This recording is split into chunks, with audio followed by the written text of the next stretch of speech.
अब हम सॉल्व करते हैं क्वेश्चन नंबर 11। ओके, तो आपको पार्ट थर्ड वीडियो में तीनों आपको प्रोवाइड हो जाएगा 1 से लेकर 30 तक क्वेश्चन। ओके, तो पार्ट 1 में 1 to 10 मिलेंगे आपको question, part 2 part third. Okay, तो 3 वीडियो में ये पूरा मॉडल टेस्ट पेपर का कंसेप्ट पूरा क्लियर हो जाएगा। नेक्स्ट, तो हम यहाँ पे स्टार्ट करते हैं क्वेश्चन नंबर 11। तो यहाँ पे फिगर भी दिया हुआ, कुछ क्वेश्चन भी हम इसे समझते हैं। Okay, if the given figure A B parallel to C D. अब देखिए, ए बी पैरेलल है सी डी के। Okay, if P R is bisector of, P R bisector of angle E P B. Okay, E P R is equal to 3x plus 15 and PQD is equal to 2x plus 50 तो find the value of x।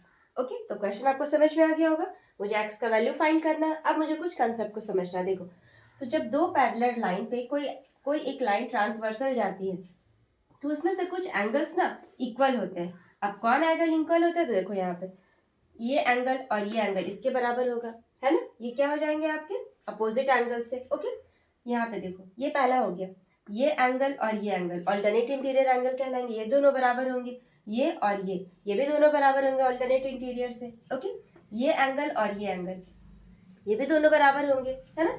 ये angle और ये angle ये भी दोनों बराबर होंगे alternate exterior angle से, है ना। तो बहुत सारे इस लाइन के कंसेप्ट को आप बहुत ध्यान से समझना। ओके, तो कुछ एंगल्स इसमें बराबर होते हैं। देखो, इस क्वेश्चन पे बेस्ट हम आपको सॉल्यूशन बता रहे हैं। तो क्या है, सबसे पहले मुझे पता है कि ए बी पैरेलल है किसके? सी डी के। क्लियर है इतना? नेक्स्ट, अब यहाँ पे क्या है, जैसे कि मैंने आपको बताया angle E P B, angle E P B equal to है किसके? E P B equal to है पी क्यू डी के, एंगल पी क्यू डी के। कैसे? तो भाई कॉरेस्पॉन्डिंग एंगल से। ओके, तो कॉरेस्पॉन्डिंग एंगल्स इक्वल है ना। लेकिन यहाँ पे देखो, ये पूरा का वैल्यू नहीं है। अगर पूरा का वैल्यू होता तो मैं दोनों को इक्वल कर देती और एक्स का वैल्यू फाइंड कर लेती, but this is not possible क्योंकि ये हाफ का वैल्यू पता है। हाफ का भी वैल्यू पता है तो क्या हुआ, अगर ये ई पी आर ये भी तो इक्वल है आर पी बी के, है ना। ई पी आर हम यहाँ पे ये कह सकते हैं angle E P R equal to किसके होगा? आर पी बी के, आर पी बी के, है ना। ये दोनों भी तो इक्वल होगा, है ना। तो हम इसको ऐसे ही कह सकते हैं, ये हम इक्वेशन 1 मान लेते हैं। ओके, ये होगा। तो हम यहाँ पे कह सकते हैं E P B, angle E P B equal to 2 into E P R कह सकते हैं ना, एंगल ई पी आर, क्योंकि ये दोनों बराबर है और इसका वैल्यू मुझे पता है। तो इसका डबल अगर मैं कर दूंगी यहाँ पे तो दोनों एंगल क्या हो जाएंगे? इक्वल हो जाएंगे ना, क्योंकि हाफ का पार्ट है 3x प्लस 15, तो पूरा का वैल्यू होगा तो क्या करूंगी मैं? दोनों को ऐड कर दूंगी तो मुझे ई पी बी का वैल्यू पता हो जाएगा, है ना। क्योंकि एक एंगल है उसमें एक पी आर लाइन क्या कर रही है? बाइसेक्ट कर रही है। इट मीन्स बाइसेक्ट का मतलब होता है कि जो लाइन बाइसेक्ट करती है ना तो उस एरिया को वो 2 पार्ट्स में डिवाइड कर देती है, वो भी इक्वल। तो देखो यहाँ पर ई पी आर ये इक्वल होगा आर पी बी के, है ना। तो हम यहाँ पे ये कह सकते हैं, तो ई पी बी से मुझे निकल जाएगा। तो 2 इंटू ई पी आर का वैल्यू यहाँ पे पता है ना मुझे, तो ई पी आर का वैल्यू है आपका 3x प्लस 15। ओके, तो अब इसे सॉल्व करो तो 3 2 जा 6x प्लस 30, तो ये हो गया ना आपका वैल्यू। अब देखो, जब मैं इस वैल्यू को इस इक्वेशन 1 में पुट करूंगी, ओके, तो लैक ऑफ स्पेस मैं यहाँ पे आपको एडजस्ट करके बता रही हूँ। ओके, तो we put the value of equation 1। तो अब देखो ई पी बी, तो ई पी बी की जगह मैं क्या लिखती हूँ? 6x plus 30। ओके, तो यहाँ पे आप लिख सकते हो एक line, put the value of E P be in equation 1। Okay, तो एक लाइन क्यों छोड़े भाई, इसे मैं पूरा कंप्लीट कर देती हूँ। तो 6x plus 30 is equal to R P B, अब P Q D, sorry P Q D, तो पी क्यू डी का भी वैल्यू मुझे पता है ना। तो पी क्यू डी का वैल्यू क्या है? 2x प्लस 30 ही है ना भाई, 50 है सॉरी, तो ये हो गया आपका 50। अब क्या, अब जब इक्वेशन मुझे पता ही है तो अब इसे सॉल्व करना है। तो अब इसे सॉल्व करो तो 6x और 2x है, ये 2x इधर आ जाएगा तो कितना बचेगा? 4x इक्वल टू ये नंबर उधर चला जाएगा 50 माइनस 30, तो ये हो गया आपका कितना? 20। तो x का वैल्यू क्या आ गया आपका? 4x का वैल्यू हो गया आपका 20। It means x equal to 20/4, तो 4 5 20, तो आ गया आपका आंसर क्या? 5, है ना। बस आपको यहाँ पे थोड़ा कंसेप्ट समझना था। आई होप कि आपको ये क्लियर हो गया होगा, है ना। तो चलिए बनाते हैं आप क्वेश्चन नंबर 2 होगा।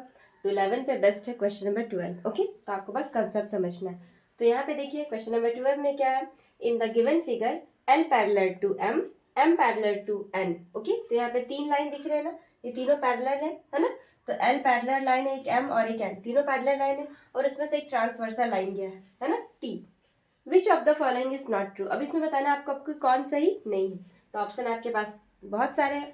तो सबसे पहले इस कंसेप्ट को समझने के लिए ना हम ऑप्शन से चलते हैं। ओके, देखिए यहाँ पे क्या है, angle A equal to angle C equal to angle D. Okay, तो angle A equal to angle C equal to angle D, क्या ये है? तो आपने ये कंसेप्ट पढ़ा है ना कि जब भी कोई, मैं यहाँ पे 3 दिया हुआ ना, तो मैं आपको 2 करके बताती हूँ। देखो, जब एक ट्रांसवर्सल लाइन जाता है, 2 पैरेलल लाइन होते हैं, तो यहाँ पे बनने वाला एंगल और यहाँ पे बनने वाला एंगल ये बराबर होता है। ये कैसे? तो कॉरेस्पॉन्डिंग एंगल के। तो अगर एक और लाइन हो तो वो भी बराबर होगा, है ना, कॉरेस्पॉन्डिंग एंगल से। तो angle A equal to angle C equal to angle D, ये तीनों इक्वल होंगे, है ना, तीनों बराबर होंगे। तो ये ऑप्शन मेरा सही है, इट मीन्स ये गलत नहीं है। जबकि क्वेश्चन ने पूछा है नॉट ट्रू। हाँ, इस बात का ध्यान रखना, नॉट बहुत ही इंपॉर्टेंट सा फैक्टर यहाँ पे काम करेगा। कभी स्टूडेंट ना जल्दबाजी में क्या करते हैं ना, नॉट भूल जाते हैं और जस्ट ये देखते हैं कि यार ट्रू है कि नहीं, चलो जल्दी से बना लेते हैं। बट नहीं, आपको ये नहीं करना, ध्यान से क्वेश्चन को पढ़ना। ओके, नेक्स्ट अब चलते हैं बी में। सी इक्वल टू बी है, तो C equal to E, C equal to E है, तो आप बताओ। तो देखो यहाँ पर C equal to angle E है, क्या ये एंगल इस एंगल के बराबर है? ये एंगल के बराबर है? हाँ है, बिल्कुल है। तो ये क्या हो जाएगा आपका ऑल्टरनेट इंटीरियर एंगल। ये अंदर के एंगल है ना, तो ऑल्टरनेट इंटीरियर से बराबर होंगे। तो angle C equal to angle E, है ना, तो बिल्कुल है भाई। और कौन कौन सा ऑल्टरनेट इंटीरियर से बराबर है? सी और ई बराबर है, एफ, और अगर यहाँ पे कोई एंगल होता तो ये भी बराबर होता, है ना, ये एंगल भी बराबर होता, है ना। उसी टाइप से यहाँ पे जो एंगल होता ये इसके बराबर होता, बी एंगल ये इसके बराबर होता, है ना। इक्वल टू कहने का सेंस है, अगर ये 45 होता तो ये भी 45 होता, है ना, ये 30 होता तो ये भी 30 होता, है ना। क्लियर है? इट मीन्स ये भी ऑप्शन भी सही है। मुझसे पूछा गया नॉट ट्रू। तो सी में चलते हैं, angle E plus angle F. अब angle E plus angle F 180 degree, तो क्या ये होता है? हाँ बिल्कुल होता है भाई। क्यों होता है? तो ये लीनियर पेयर से होता है। क्योंकि देखो, जब एक ट्रांसवर्सल लाइन जाता है यहाँ पर से, तो जब हम लोग पूरा कंप्लीट एंगल बनाते हैं तो ये कंप्लीट एंगल पूरा ऐसे होता है 360 डिग्री के इक्वल। ओके, ये होता है पूरा कंप्लीट एंगल। बट अगर हम इसे हाफ ले, अगर मैं इस हाफ का ही बात करूँ, इट मीन्स मैं सिर्फ यहाँ का और यहाँ का ही बात करूँ, तो ये भी तो इक्वल होंगे ना भाई 180 से, लीनियर पेयर से। तो बस यही आपको यहाँ पे ध्यान में रखना है। E plus F, angle E plus angle F कैसे होंगे? लीनियर पेयर से इक्वल होंगे। इट मीन्स ये इक्वल नहीं है, it means angle E plus angle F 180 के इक्वल है ना, तो ये लीनियर पेयर से होंगे। इट मीन्स ये ऑप्शन भी सही है। तो लास्ट वाला ऑप्शन चेक करने की जरूरत है नहीं, इट मीन्स यही हमारा नॉट ट्रू हो जाएगा। It means answer D is right. Okay, clear हुए होंगे। अब हम चलते हैं क्वेश्चन नंबर 13 में। ओके, तो 13 में क्या है, P Q R S is a rectangle, it's diagonal meet at O. तो पी क्यू आर एस एक रेक्टेंगल है, ओके, और इसके डायगोनल जो है ना वो ओ पे मीट करते हैं। तो डायगोनल आपको पता है ना, पी आर और एस क्यू, इट मीन्स एक रेक्टेंगल के अंदर जो इसे 2 पार्ट्स में डिवाइड कर रहे हैं, है ना, वो हो गया आपके डायगोनल। ओके, तो ये ओ पे मीट कर रहे हैं। अब O P is equal to 3x, it means इसका वैल्यू आपको पता है। ओके, एंड ओ एस इसका भी वैल्यू पता है। ओके, ये रहा इसका वैल्यू। तो आपको फाइंड करना what is the value of x। तो आपको x का वैल्यू फाइंड करना है। ओके, तो सबसे पहले इस कंसेप्ट बेस्ड क्वेश्चन में आपको यहाँ पे ध्यान रखना है कि इस टाइप के क्वेश्चन को पढ़ के ना फिगर को समझना है ध्यान से। तो यहाँ पे पी क्यू आर एस क्या था, एक रेक्टेंगल था, और आपको रेक्टेंगल में पता है कि इसके आमने सामने के साइड जो होते हैं वो क्या होते हैं, इसके पैरेलल होते हैं। It means P Q parallel होगा एस आर के और क्यू आर पैरेलल होगा पी एस के, है ना। तो ये इक्वल भी रहते हैं और पैरेलल भी होते हैं, ठीक है। अब इसमें मिलने वाला जो डायगोनल होता है, देखो यहाँ पे पी आर और एस क्यू ये भी तो बराबर होंगे, है ना। तो यहाँ पे हम लिख सकते हैं, सबसे पहले तो आपको गिवन लिखना होगा। गिवन में क्या लिखेंगे, तो P Q R S is a rectangle. Okay, clear है यहाँ तक, है ना। तो अब देखो यहाँ पर एक आपको डायगोनल लिख रहे हैं, तो यहाँ पर हम लिख सकते हैं कि P R and S Q is a diagonal. Clear है ना, ये आप लिख सकते हो। अब मुझे फाइंड करना एक्स का वैल्यू। तो देखो कैसे फाइंड करेंगे, तो ये डायगोनल पी आर, जैसे कि हमको पता है कि पी आर इक्वल टू है क्या, एस क्यू के। ओके, ये दोनों इक्वल है। जब ये पी आर इक्वल है एस क्यू के, तो पी आर इस पे बनने वाले जो मीट कर रहे हैं दो पॉइंट, इट मीन्स ओ पे, तो ओपी और ओ आर भी तो इक्वल होंगे, है ना। तो ओपी और ओ आर ये भी इक्वल होंगे, या फिर हम कह सकते हैं कि OP plus O R equal to P R, है ना। इन दोनों लाइन को जब हम ऐड करेंगे तो वो किसके बराबर होंगे, पी आर के इक्वल होंगे, है ना। तो यहाँ पे हमारा क्या कंसेप्ट था, मुझे एक का वैल्यू पता है, तो इसका वैल्यू निकालने के लिए हम क्या करेंगे, जब ये और ये दोनों बराबर है तो इन दोनों का वैल्यू क्या होगा, सेम होगा, है ना। तो हम पी आर की जगह क्या कह सकते हैं, या फिर हम ऐसे भी लिख सकते हैं, पी आर की जगह पे हम ये लिख सकते हैं कि आपको दिया हुआ है क्या, ओपी, तो ओपी दिया हुआ है तो हम ओपी ऐसे भी लिख सकते हैं, OP equal to 1/2 P R, ये हम कह सकते हैं ना, OP equal to half P R, तो पी आर का हाफ ही है ना भाई ओपी, है ना। क्लियर है यहाँ तक। तो अब देखो इससे मेरा क्या कंसेप्ट क्लियर होता है ना, इसी के जैसा हम यहाँ पे कह सकते हैं ओ एस, तो आपको यहाँ पे ध्यान रखना है कि जिसका वैल्यू दिया हुआ ना वही बाहर निकालना है ना। तो ओ एस किसके इक्वल होगा, हाफ होगा एस क्यू के ना, हाफ होगा एस क्यू के, इसमें कोई प्रॉब्लम तो नहीं है ना, क्योंकि एस क्यू एक पूरा डायगोनल है तो उसका हाफ क्या हो जाएगा, ओ एस के बराबर, ओ एस इक्वल होगा ओ क्यू के, जैसे कि हमने पी आर में समझा था, है ना। क्लियर है।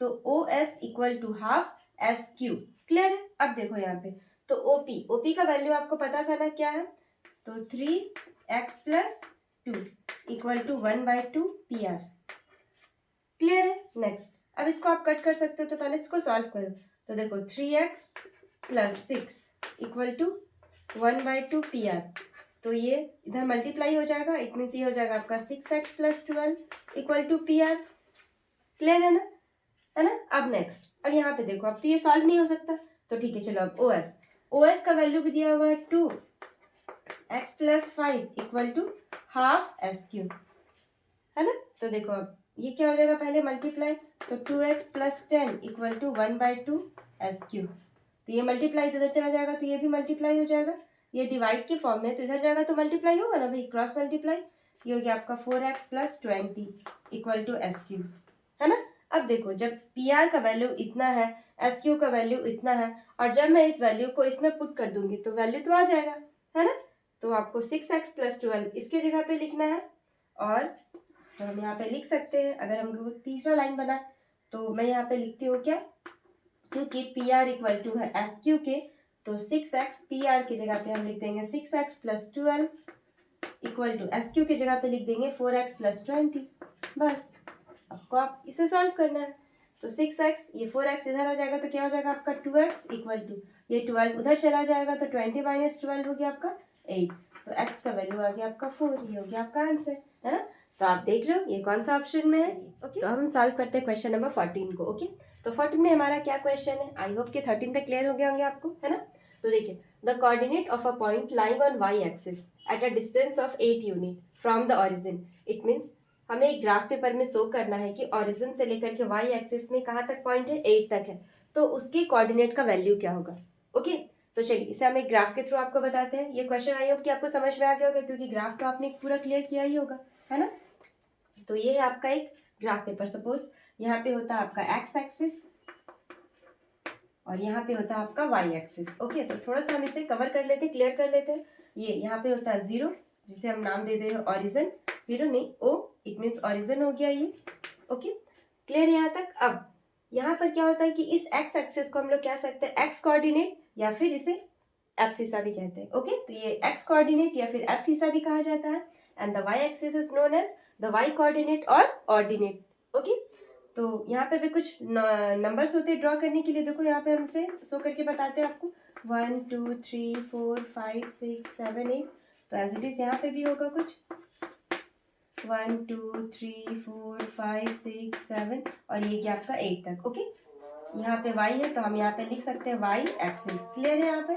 तो अगर हमको ड्रॉ करने के लिए कहा गया है कि ऑरिजिन, तो any of the point that lying on the y axis, अगर कोई भी पॉइंट y एक्सिस पे लाई करता है तो उसका कोऑर्डिनेट क्या होगा, पता है क्या होगा, तो x and y, it means x का वैल्यू क्या हो जाएगा उसका, तो x जो कि 0 पॉइंट पे है इट मीन्स हो जाएगा 0, और ये ऑरिजिन है तो ये लाई कर रहा है y एक्सिस, इट मीन्स यहाँ पे लाई कर रहा है, तो x एक्सिस का वैल्यू क्या हो जाएगा आपका 0 और y क्या हो जाएगा 8, तो ये हो गया आपका आंसर। बस आपको यही समझना था, है ना, कि any of the point that lying on the y axis, so what is the value of coordinate x axis? तो एक्स एक्सिस का क्या वैल्यू होगा? 0 एंड 8, क्योंकि एक्स एक्सिस का तो कोई वैल्यू नहीं पता, इट मीन्स ये हो गया 0 और वाई एक्सिस का क्या हो गया 8। तो which of the option is correct? तो option C is correct. Okay, तो चलिए अब हम सॉल्व करते हैं क्वेश्चन नंबर 15 को। ओके, तो यहाँ पे क्या क्वेश्चन है? The height of a solid cylinder whose radius is 7 centimeter and the total surface area is 968 centimeter square. Okay, तो what we have to find? We have to find the height. Okay, तो इस question में हम समझ गए ना। तो मुझे यहाँ पे रेडियस दी हुई है और इसका टोटल सरफेस एरिया दिया हुआ, किसका? तो सिलेंडर का। अब मुझे बताना है कि क्या होगा उसकी हाइट। तो देखिए सबसे पहले हम इसकी फिगर को ड्रॉ करते हैं। सिलेंडर ये हो गया ना। अब यहाँ पे इसकी रेडियस कितनी दी हुई है? रेडियस है आपकी 7 सेंटीमीटर, ये हो गया आपका रेडियस। और यहाँ से यहाँ तक का जो इसका डेप्थ होता है वो क्या कहलाता है? इसकी हाइट। और total surface area, it means total surface area क्या है इसकी? 968 सेंटीमीटर स्क्वायर। ओके, तो आपको क्या करना है इसका? तो इसके आपको क्या निकालनी है? टोटल सरफेस एरिया दी हुई, तो आपको पता है ना सिलेंडर का क्या होता है फॉर्मूला। तो ठीक है, तो total surface area of cylinder is equal to क्या होता है formula? Yes, 2 pi R plus H. बस ये फार्मूला आपको पता है तो आप इस वैल्यू में पुट कर सकते हैं और आप आसानी से आंसर निकाल सकते हैं, है ना। तो चलिए, टोटल सरफेस एरिया आपको पता है कितना? 968। ठीक है भाई, 2 इंटू, तो पाई का वैल्यू क्या हो गया आपका? 22/7 इंटू रेडियस आपको पता ही है 7, और ये हो गया आपका आर प्लस आर, तो मुझे पता है तो मैंने यहाँ पे लिख दिया। ओके, और एच। अब देखो यहाँ पर से कोई कैंसिल आउट हो रहा है भाई, तो हाँ ये 7 कैंसिल आउट हो रहा है, तो ये 968 मैंने यहाँ पे लिख दिया। ये हो गया आपका 44 और ये हो गया आपका 7 प्लस एच। अब ये जो है वो क्या है? चला जाएगा, ये तो डिवाइड के फॉर्म में आ जाएगा, है ना। तो बचा आपके पास क्या? 7 प्लस एच। तो आप इसे कट कर सकते हो ना। तो 11 4 जा 44, 11 8 जा 88 एंड 11 8 जा 88, और 4 के टेबल में कितने में चला जाएगा? ये 22 बार में। इट मीन्स हमारा आंसर है, आंसर नहीं, अभी तो सोल्यूशन बाकी है। तो हमारा क्या सोल्यूशन निकला? 22 इक्वल टू 7 प्लस एच। अब ये नंबर्स को मैं इस साइड ले आऊंगी, है ना। तो मेरे पास एच हो जाएगा 22 माइनस 7, इट मीन्स कितना हो गया आपके? ये 15। तो हाइट हो गया हमारी 15 सेंटीमीटर। तो ये हो गया हमारा आंसर। क्लियर? अब आप देखो यहाँ पे से कौन सा ऑप्शन है। So option A is right, है ना। तो इस टाइप के क्वेश्चंस को आप आसानी से समझ सकते हो, है ना, बना सकते हो। तो चलिए अब हम चलते हैं क्वेश्चन नंबर 16। तो चलिए अब हम सॉल्व करते हैं क्वेश्चन नंबर 16 को। ओके, तो 16 में हमारा क्या क्वेश्चन है? 10 cards are numbered as 1 2 3 4 5 6 7 10 13 and 15 respectively. They are kept in a box. Okay, तो 10 नंबर्स है आपके, अब एक बॉक्स में रखा हुआ सारे नंबर्स को, एंड मिक्स्ड थॉरोली। तो मैं इन सारे नंबर्स को क्या करती हूँ? मिक्स कर लेती हूँ। कोई बॉक्स लेती हूँ, उसमें सारे नंबर्स को मिक्स कर लिया। Okay, next, and 1 card is chosen at random. अब मैं उसमें से कोई भी एक 1 कार्ड निकालती हूँ। तो आप ऐसे कागज में ड्रॉ करके, लिख करके आप ऐसा कर सकते हो प्रैक्टिकल देखने के लिए। एक बॉक्स में सारे पेपर्स को कट करके आप नंबर्स लिख देना, उसमें से एक रैंडमली 1 कार्ड चूज करना। ओके, तो what is the probability of getting a prime number?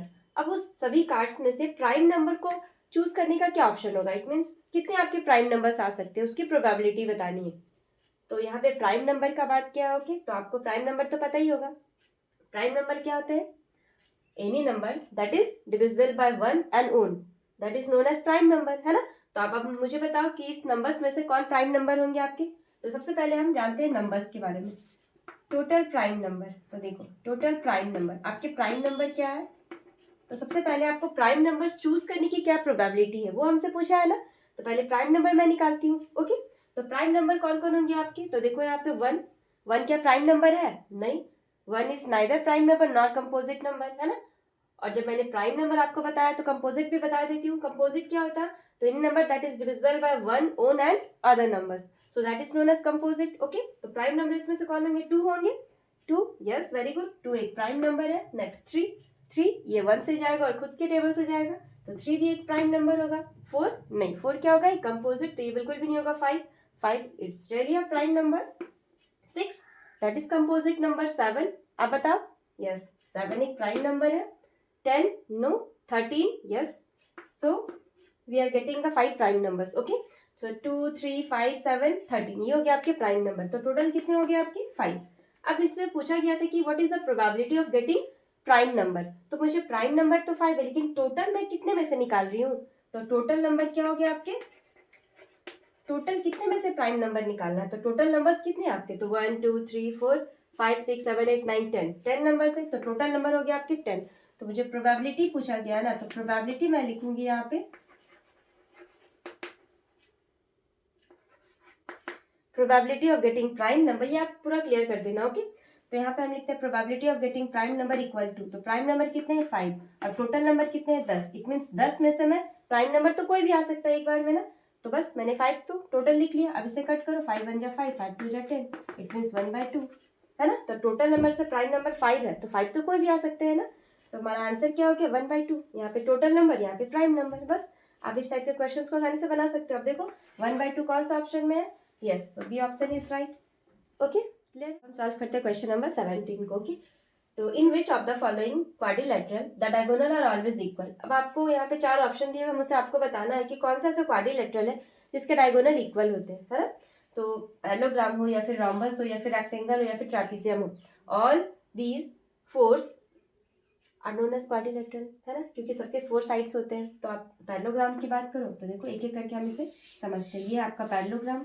अब पैरेललोग्राम में इसके क्या होता है, अपोजिट साइड्स पैरेलल होते हैं और इक्वल होते हैं। ये अपोजिट साइड्स भी पैरेलल होते हैं और इक्वल होते हैं ना, but most of the time their diagonal are not, ये बाइसेक्ट तो करते हैं बट ये इक्वल लेंथ में नहीं होते, है ना।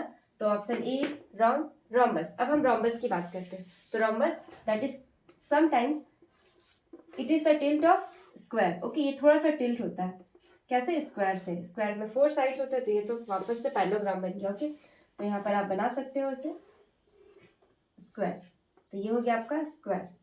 तो स्क्वायर से थोड़ा टिल्ट है ना, ये हो गया आपका रोम्बस। तो रोम्बस में क्या होता है कि रोम्बस ये भी एक क्वाड्रिलेटरल है, but most of the time इसके जो डायगोनल्स होते हैं नॉट इन इक्वल लेंथ, है ना। तो इसके डायगोनल्स इक्वल लेंथ में नहीं होते। I know that is bisect at each other, इसके डायगोनल्स बाइसेक्ट करते हैं, वो भी राइट एंगल पे बाइसेक्ट करते हैं, बट इसके जो डायगोनल होता है ना वो इक्वल लेंथ में नहीं होते, है ना, most of the time. Okay, तो so D option is wrong. Okay, तो हम आते हैं आपका डी ऑप्शन में। अब डी ऑप्शन क्या आपका, तो एक ट्रेपीजियम है, तो ट्रेपीजियम का फिगर भी ड्रॉ कर लो यहाँ पर। अब ट्रेपीजियम से भी आप समझ सकते हो, ये है आपका ट्रेपीजियम। ओके, तो ट्रेपीजियम में आपने देखा कि अपोजिट साइड क्या होते हैं, पैरेलल होते हैं, but other opposite sides are not parallel in and equal. Okay, तो ये साइड्स पैरेलल भी होंगे इक्वल भी होंगे, बट इसके अदर साइड या तो पैरेलल होते हैं और नहीं इक्वल होते हैं। तो हम कह सकते हैं कि इस पे जो बनने वाले डायगोनल्स होंगे वो बाइसेक्ट करेंगे, बट ये इक्वल लेंथ में नहीं होंगे। तो आप ऐसे पिक्चर से भी देख सकते हो, है ना। सो the D option is wrong. So the last option क्या बचा हमारे पास, सी। तो सी तो करेक्ट है, बट कैसे करेक्ट है मैं आपको बताती हूँ। तो देखो आप एक रेक्टेंगल को ड्रॉ करो, तो rectangles is known as a quadrilateral. Okay, and इसके जो साइड्स होते हैं वो इक्वल होते हैं, है ना, और पैरेलल भी होते हैं।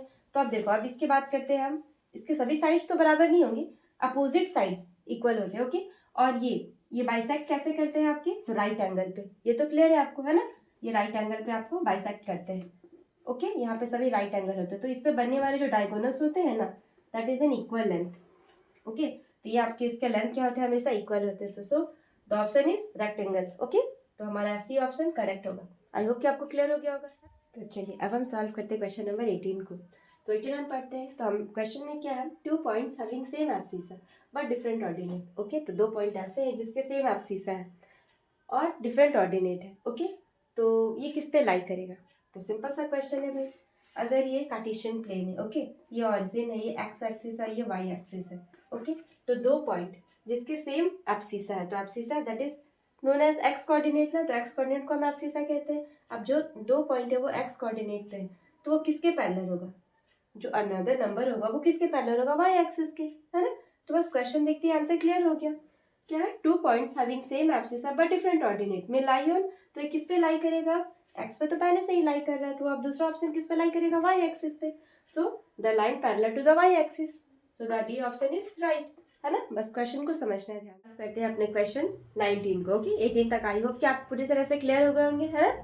तो एक बार नहीं, आप इसे 2-3 बार बनाना, फिर आप पूरी तरह से कैपेबल हो जाओगे आप क्वेश्चंस को सॉल्व करने को उस टाइप से। ओके, तो चलिए अब हम सॉल्व करते हैं क्वेश्चन नंबर 19 को।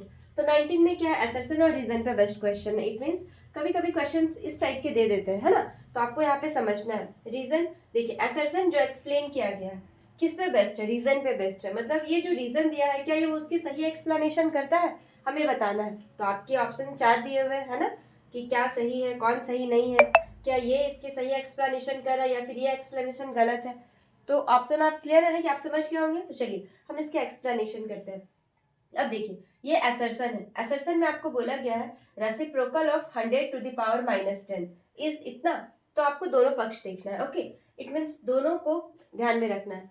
तो पहले हम असर्शन पे बेस्ट चलते हैं। तो देखिए रेसिप्रोकल ऑफ 100 - 10, तो रेसिप्रोकल ऑफ 100 - 10 का वैल्यू क्या, रेसिप्रोकल ऑफ 100 - 10 का वैल्यू क्या 100 टू द पावर 10 है। तो भाई हम इसे अभी सॉल्व करते देखते हैं कि ये सही है कि नहीं। तो ठीक है, रेसिप्रोकल, तो किसी भी नंबर का अगर हमको रेसिप्रोकल करना हो तो हम क्या करते हैं कि कोई भी नंबर, जैसे 9 का रेसिप्रोकल करना है तो 9 के नीचे तो 1 छुपा रहता है, तो जब रेसिप्रोकल करना हो तो नीचे वाला पार्ट कहाँ जाएगा, ऊपर आ जाता है। तो इट मीन्स इसका रेसिप्रोकल क्या हो गया 1/9। तो just like in that question 100 to the power -10 का रेसिप्रोकल करेंगे तो क्या हो जाएगा 1/100 टू दी पावर -10। -10 तो अपनी जगह पे है, वो तो आएगा ही, है ना।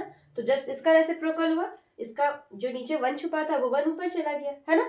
ओके, अब इसे आप सॉल्व करो तो क्या ये इस 100 टू दी पावर 10 के बराबर है, ये सॉल्व करना है ना।